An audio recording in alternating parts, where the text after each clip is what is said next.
Aujourd'hui, c'était la 61e journée de guerre en Ukraine. On entame donc un 3e mois de conflit. Et pour faire le point sur cette situation, je suis en compagnie de Jonathan Paquin, qui est professeur au département de sciences politiques à l'Université Laval. Professeur Paquin, bonsoir. Bonsoir, Mme Lacombe.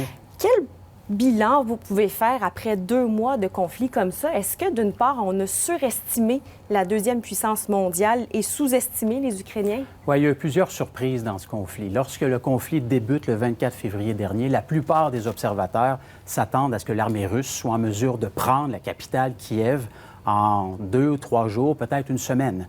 Lorsque l'on regardait sur papier les forces en présence, lorsqu'on les comparait, le nombre de chars d'assaut russes, le nombre de sorties aériennes de l'armée russe par rapport au nombre de sorties aériennes de l'armée ukrainienne, les 175 000 militaires russes qui étaient massés à la frontière et les avancées très rapides des 2 ou 3 premiers jours ont amené la plupart des observateurs à dire, voilà, l'Ukraine va tomber.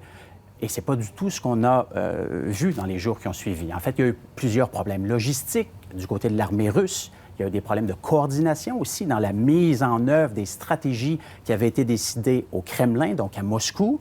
Et de fil en aiguille, on s'est rendu compte que le vent commençait à tourner et que l'armée ukrainienne résistait de belle manière aux avancées russes, notamment aux avancées qui venaient par le nord, donc au nord de la capitale ukrainienne.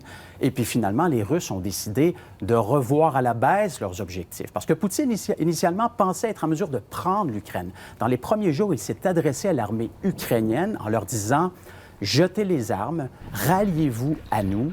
Nous allons essentiellement renverser ce régime qu'il qualifiait de nazi à Kiev. C'est pas du tout ce qu'on a vu. Parlons de ce changement de stratégie-là. Les forces russes sont principalement dans la région du Donbass. On voyait par contre aujourd'hui qu'il y a eu des frappes aussi sur les chemins de fer pour empêcher le ravitaillement.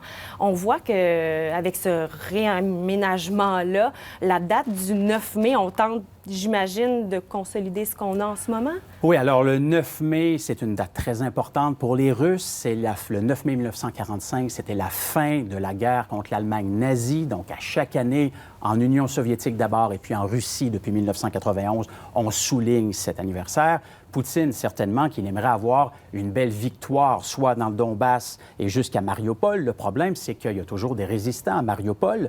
Il y a des militaires ukrainiens, il y a des civils ukrainiens qui se terrent notamment dans les souterrains de cette fameuse usine en plein cœur de Mariupol.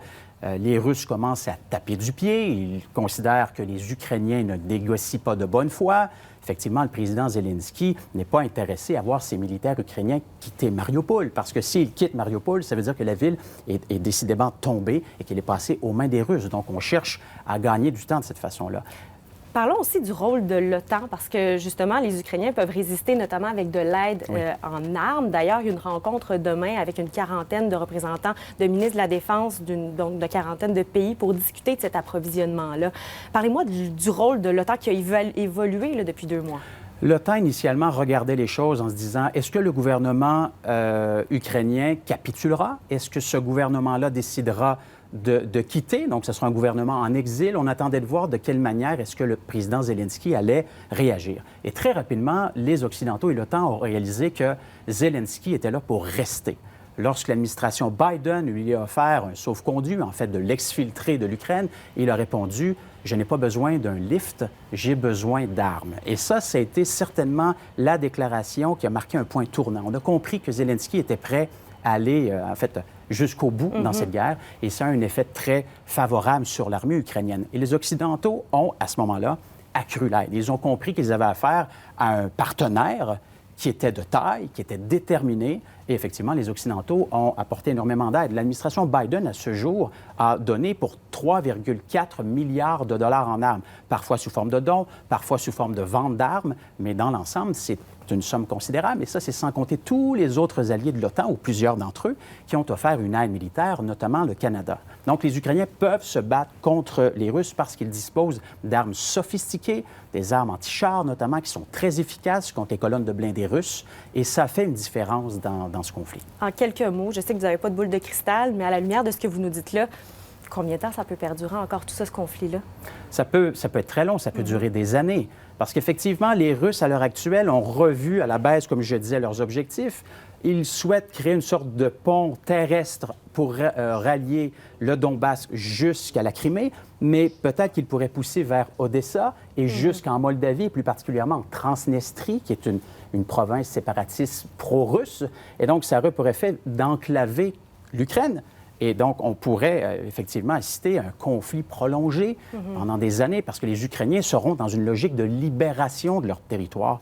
Et il y a fort à parier qu'ils continueront à se battre encore pendant très, très longtemps. Très intéressant comme éclairage. Merci beaucoup d'avoir été avec nous. Merci à vous. Bonne soirée. Bonne soirée.